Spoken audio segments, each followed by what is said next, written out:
Hi guys, যেমনটাই আপনারা দেখতে পাচ্ছেন যে আজকে আমার সঙ্গে দেখা করতে এসেছে বিহার ফুলহারা থেকে এই কয়েকটা বাচ্চা।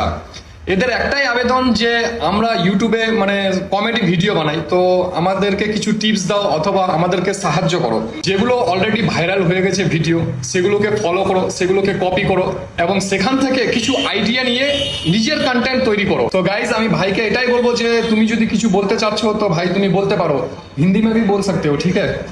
तो हम यही बोलना चाहते हैं कि शाहनवाज भाई के जितने भी मतलब सब्सक्राइबर है, जितने भी भाई लोग वीडियो देख रहे हैं तो वो हमको भी सपोर्ट कीजिए और फॉलो भी कीजिएगा और हम चाहे आगे जाके जो है इससे भी अच्छा कंटेंट बना सके। Thank you so much guys, once again आप लोग जाके देख सकते हैं उल्फत, राइट, उल्फत वायरल कॉमेडी। सो गाइस, ये लोग थोड़ा गांव से है और अभी कोशिश करने वाले हैं, सो प्लीज थोड़ा सपोर्ट कीजिएगा। Thank you so much guys.